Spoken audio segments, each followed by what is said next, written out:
Stephen King, du rock'n'roll, une voiture maléfique. J'étais sur le point d'envisager une carrière de marchand de voitures d'occasion. C'est ce que déclare John Carpenter lors d'une interview. Il est désabusé de la sortie de The Thing et ne trouve pas de travail.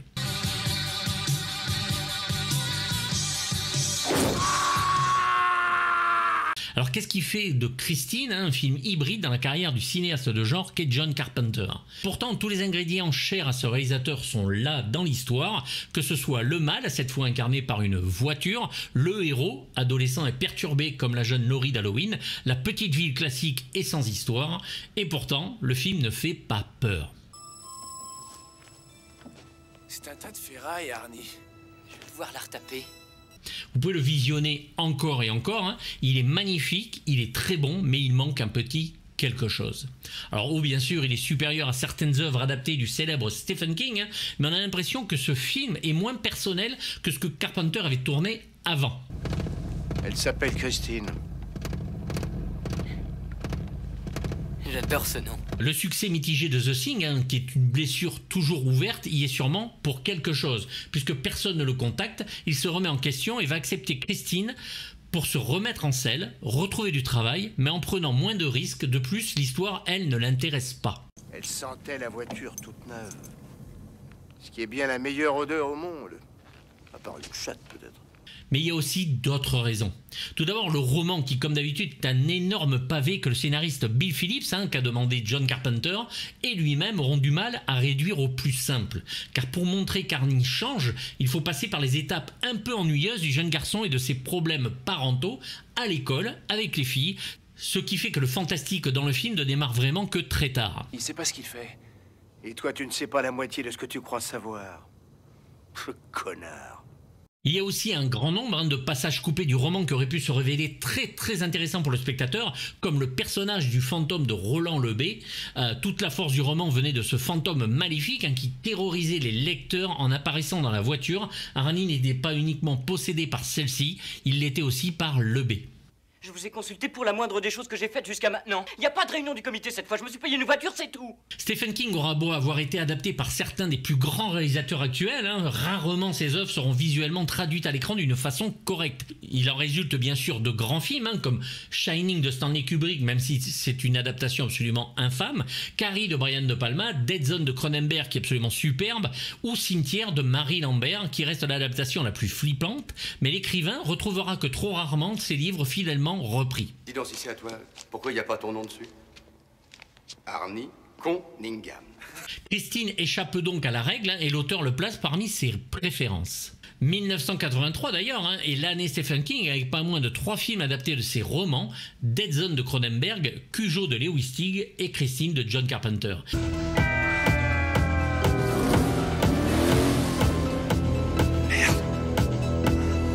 C'est King lui-même qui envoyait le manuscrit à Richard Kobritz, le producteur, et tous deux avaient déjà leur réalisateur en tête, John Carpenter.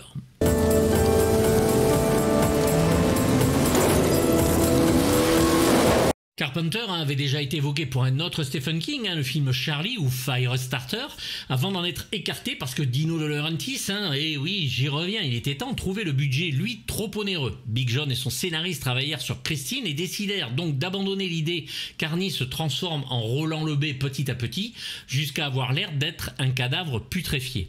Ils préférèrent donner à ce personnage un changement plus psychologique, qui est un choix très intéressant, mais que Carpenter regrette aujourd'hui.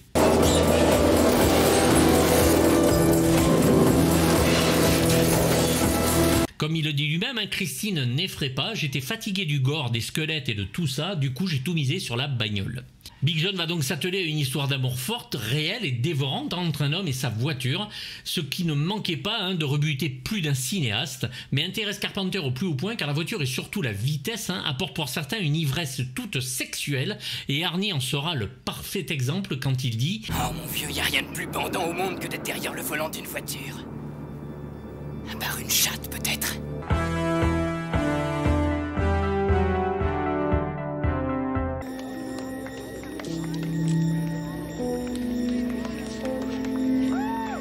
C'est donc la passion entre Christine et ses propriétaires qui anime la voiture. De plus en plus invincibles, les créatures que met en scène Carpenter se rapprochent du mal absolu et l'on est en droit de se demander si, au fil du temps, il existera un moyen de le repousser quel qu'il soit. La plaque d'immatriculation porte les lettres CQB pour Close Quarter Battle, soit une bataille en combat rapproché.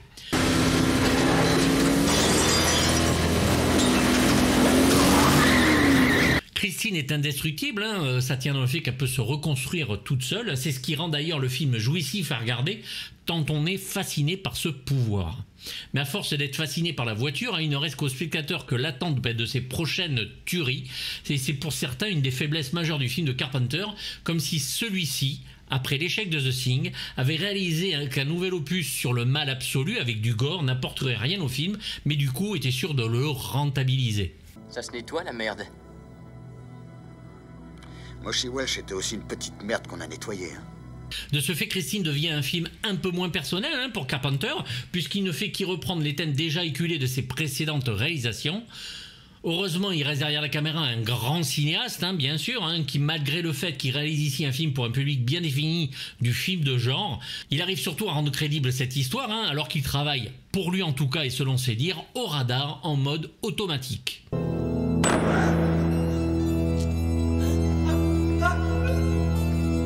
Pourtant, Christine est l'exemple même de la jalousie, la possession, la détermination et surtout la passion, même destructrice, dans l'amour. La voiture est vivante, folle mais vivante. La sexualité obsessionnelle entre Arnie et Christine est palpable.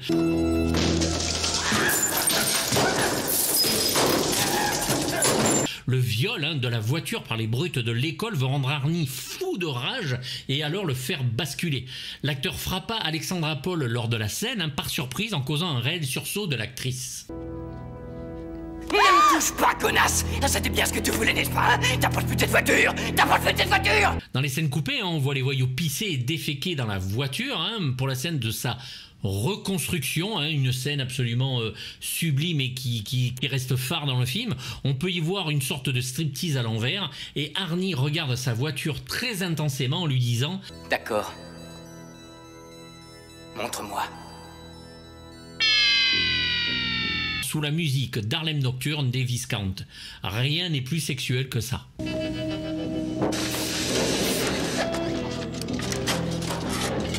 Alors il n'y a pas clairement que de l'amour, surtout quand Arnie dit bien que rien n'est plus bandant que sa voiture, mais Carpenter joue avec ça pendant l'entièreté du métrage et peu de critiques à l'époque n'en parlent, ce qui est assez étonnant.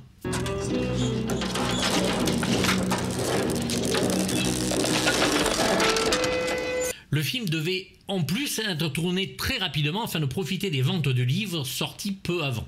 Pour la première fois de sa carrière, Carpenter va réaliser un film sans son équipe habituelle, sans sa famille cinématographique, et malgré cela, rien ne laisse à penser que son film n'est qu'un produit, car du point de vue technique, le génie de la mise en scène y est encore une fois plus que présente.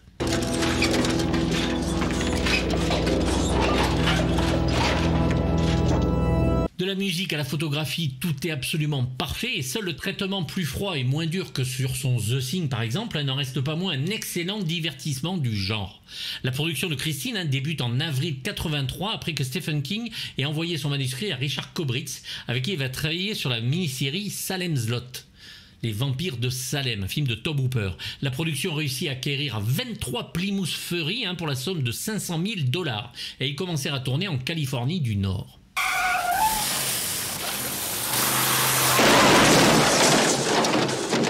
Les effets spéciaux de Roy Arbogast, avec qui Carpenter avait travaillé justement sur The Thing, sont vraiment parfaits, complètement invisibles.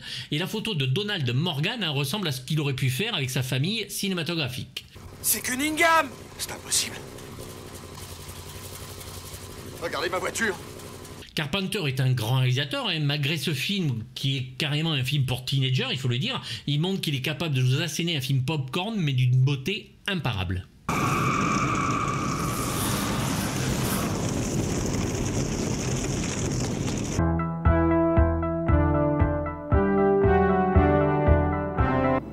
Les amis, la famille, tout ce que ça bouffe, ça me sidère. Keith Gordon, qui tient le rôle d'Arnie, a débuté dans Les Dents de la Mer, puis 2 apparitions assez remarquées dans les films de Brian De Palma, que sont Pulsion, Dress to Kill et Home Movies. Il sera aussi Roy Scheider tout jeune dans All That Jazz, que le spectacle commence, de Bob Fosse. Christine est son premier grand rôle au cinéma. Gordon partira à la réalisation avec quelques téléfilms, mais rien de bien grandiose. Il est doublé ici par Gilles Laurent, qui fait un excellent travail.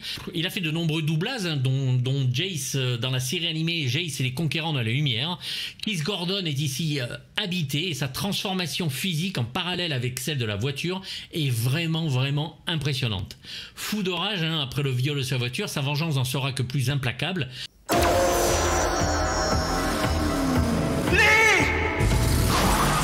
C'est Kevin Bacon qui avait été envisagé au départ pour jouer le rôle, mais il partit faire son Footloose.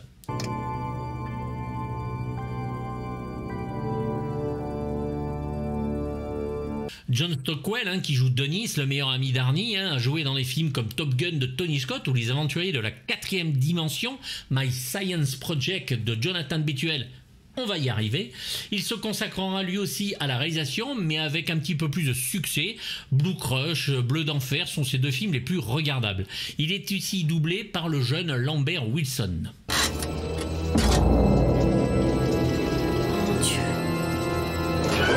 Alors on a pu remarquer Alexandra Paul dans 8 millions de façons de mourir, 8 millions Ways to Die de Hal Ashby, aux côtés de Jeff Bridges, où elle y montre sa plastique totale sous un bel éclairage.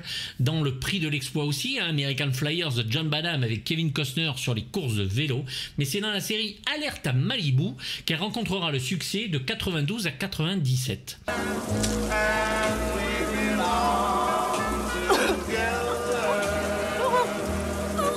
Christine est donc son 2e film. Lors du tournage, quand Lee rejoint Denise dans le bulldozer, ayant une sœur jumelle, Caroline, elle échange sa place avec elle et Carpenter trouve qu'elle ne joue pas comme d'habitude et il y voit une personne qu'il ne reconnaît plus, qui ne joue pas et qui n'agit pas comme d'habitude.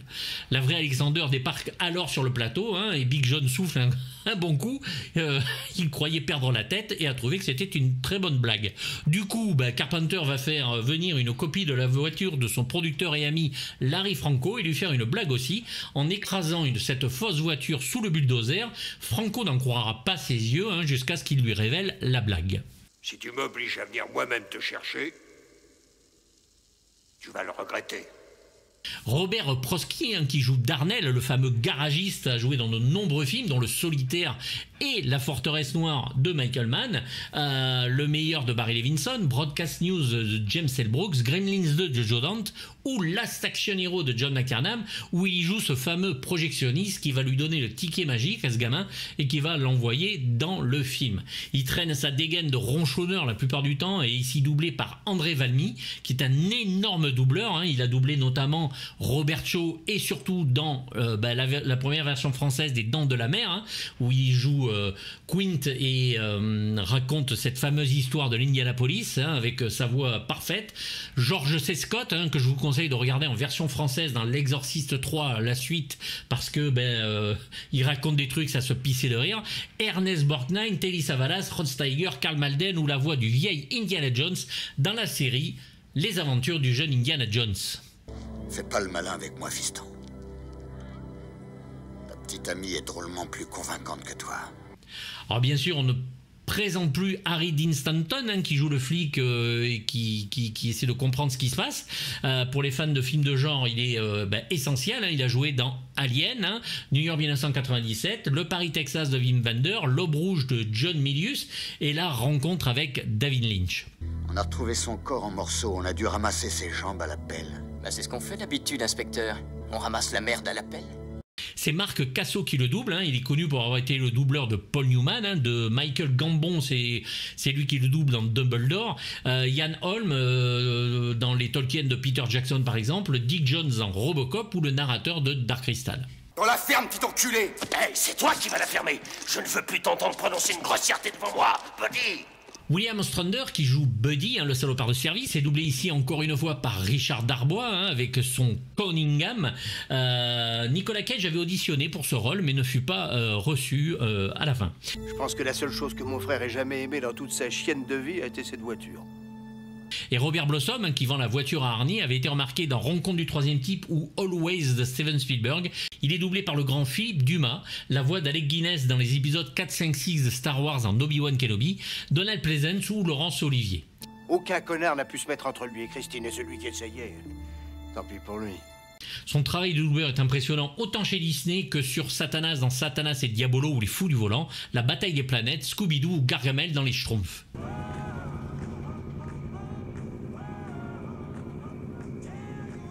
En petit rôle, nous avons aussi Malcolm Danner, que l'on reverra dans Tutti Frutti, et Kelly Preston, dans le rôle d'une pop-home girl amoureuse de Denise, future femme de John Travolta dans La Vie, et actrice vue dans Pour la mort du jeu de Sam Raimi, aux côtés de Kevin Costner, Jerry Maguire de Cameron Crowe, avec Tom Cruise, et j'en passe. Elle est décédée il y a peu. Non.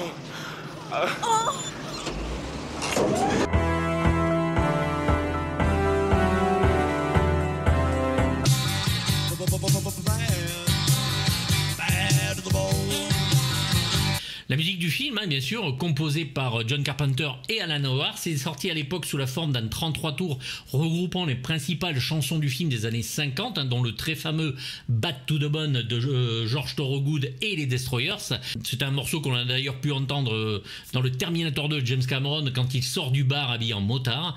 Certains notent que cette chanson fut écrite en 1982 et donc ne devrait pas être entendue dans le film en 1957 puisque pas enregistrée. Sauf que la chanson n'est pas entendue sur la chaîne de construction venant d'une radio, mais bien utilisée en tant que musique de film, donc elle est là dans toute sa splendeur et elle a le droit d'y rester.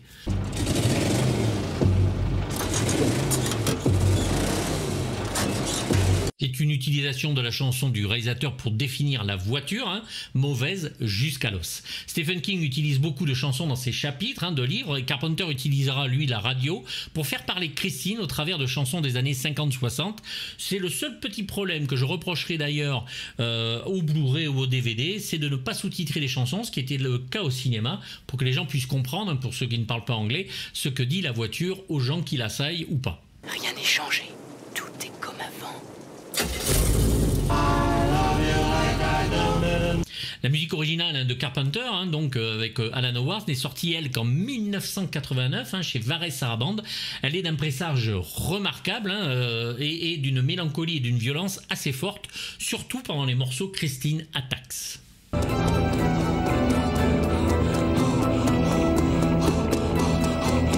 Alors le film sera bien sûr bien mieux accueilli et par la critique et par les spectateurs. Ce sera un petit succès certes, mais succès quand même. Et l'Avoriaz de 1984 lui fera un triomphe sans lui donner le moindre prix. Christine est implacable, indestructible comme le Terminator, machine lui aussi, et le spectateur s'en réjouit.